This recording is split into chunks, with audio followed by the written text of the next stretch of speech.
Hey, what's going on, everybody?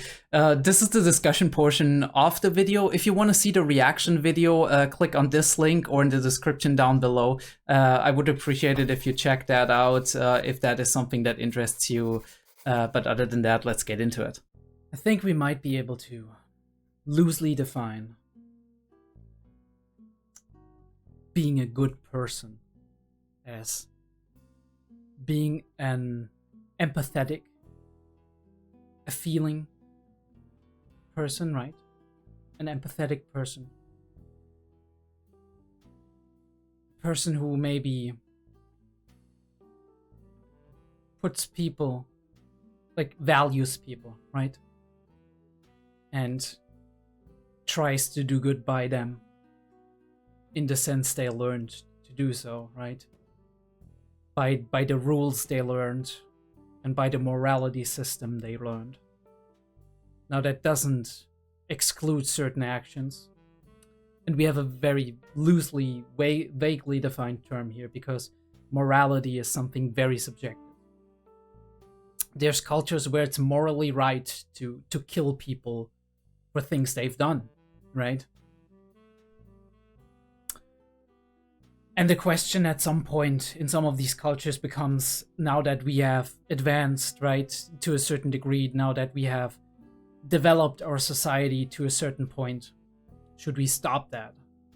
Because if you look deep enough into a person, there's always some kind of justification for it. I mean, nothing that maybe justifies it in front of the law, maybe nothing that absolves people of creating pain and suffering. But certainly there's always kind of an argument to be made why the person did become the kind of person they are, what led the person to the actions that they have done, and how all of this ended, right? And so we have to ask ourselves what kind of justification, what kind of logical observation is necessary, what kind of logical explanation is necessary for us to be like, oh yeah, this person should not be punished for their actions. Also the question is, I mean, the big problem here is death is final, right? And we don't know what comes afterwards. It doesn't matter, right? Everybody believes something else. And no matter what you believe in the end, even if you believe that there's a life after death, that you get reborn or that you go to heaven or whatever, even if you believe that, it is the truth that your life here as the person that you are right now ends. The personality, the person who is named whatever you're named, who has lived the life you lived, ends when you die. So the question is, such a final decision, should it be done, right? Should people be killed for any action in general? And then we have to ask, if the answer to that is yes in certain cases, right? We need to ask for which cases. And I would like, this is my personal opinion, and it is very subjective, but my personal opinion is that death penalties are very problematic and should only be given in the case that you can expect the person in question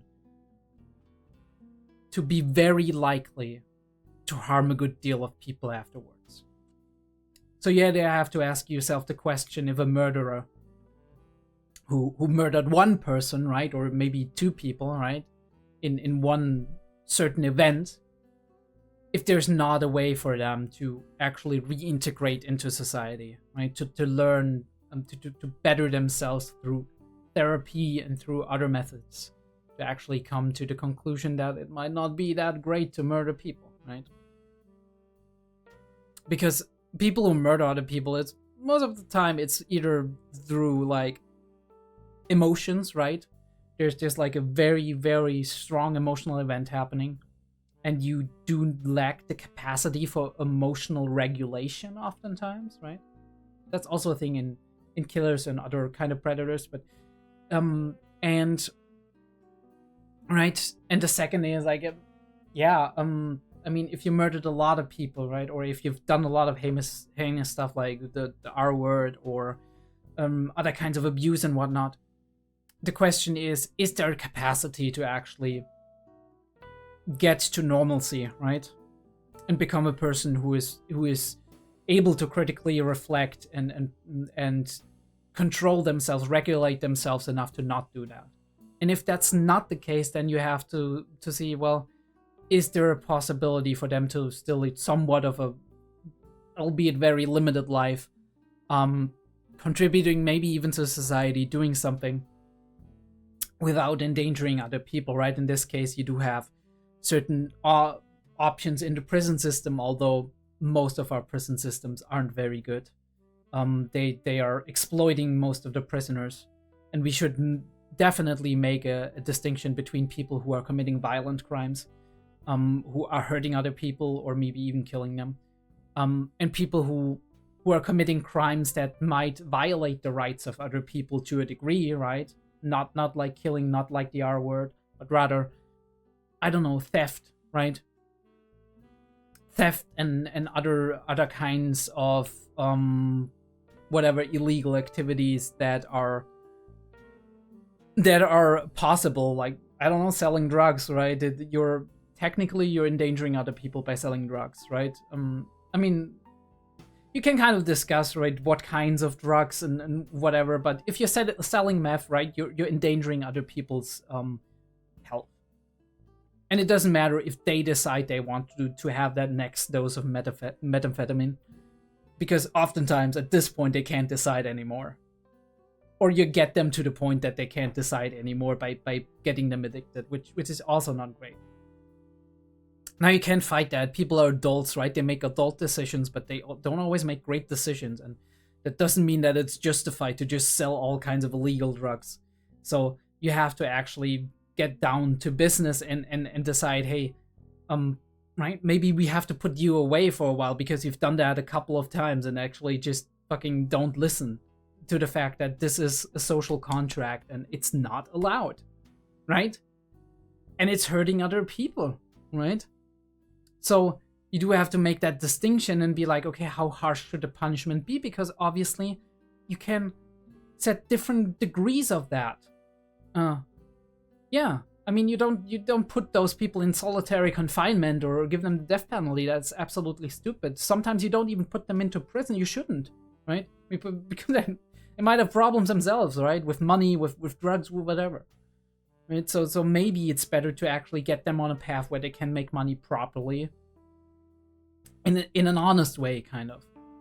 And you got to separate that from a person who's killed like 50 people or something, right? That's a mass murderer. That's something you have to treat completely differently. But this is all subjective, and this is the problem, right? Where do we draw the line? Where can we actually find agreed upon standards? But this is not what this episode is about. This episode is about what the heart tells you, right?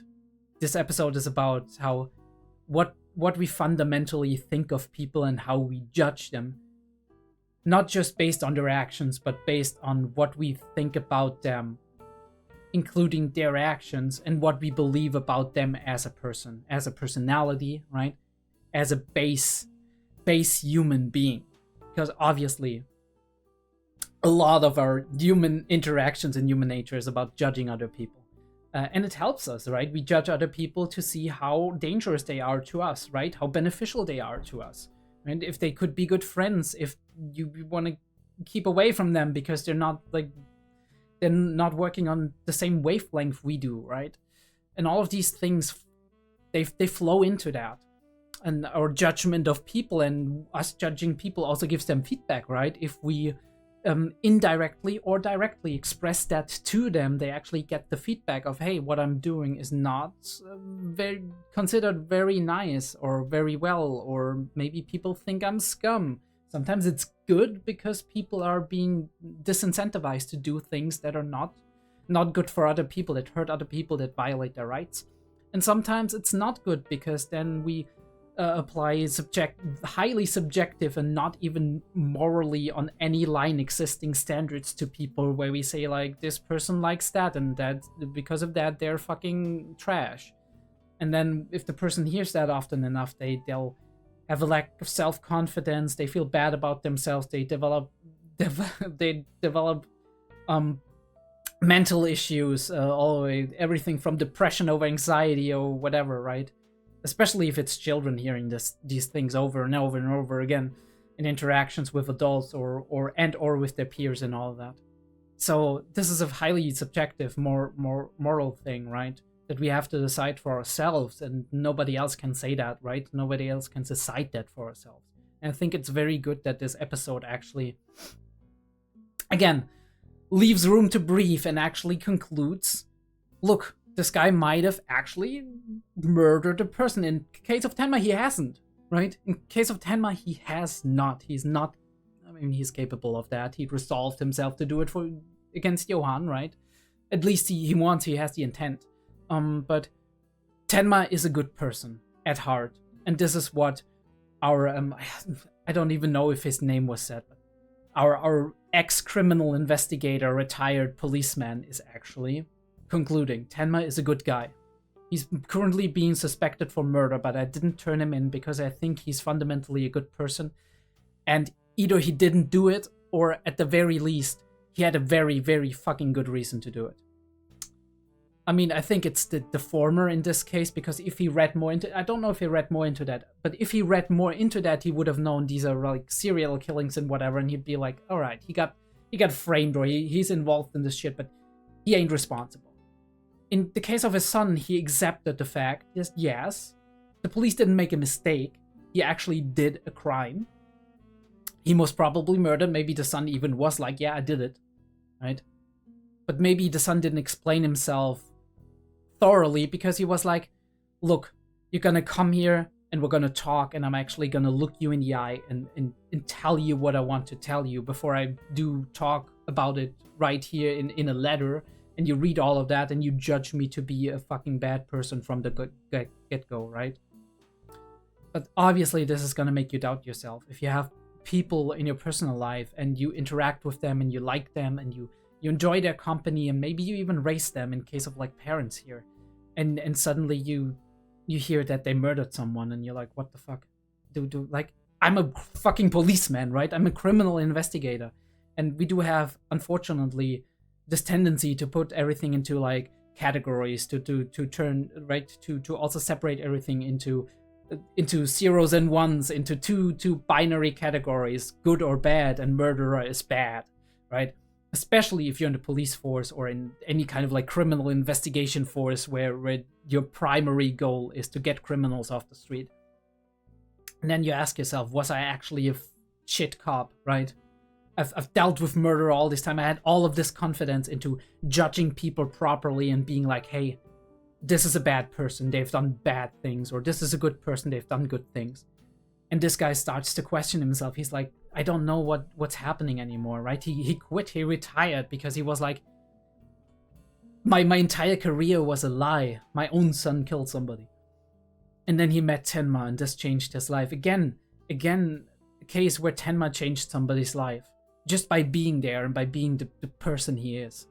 And he was like, you know, I've seen myself confronted with these truths that I have to process, but Tenma helped me to see that it's not as black and white, as cut out as it actually seems oftentimes. And I think, at the very least, maybe I still have that little piece of doubt inside myself, but I do think that I'm still a good judge of character.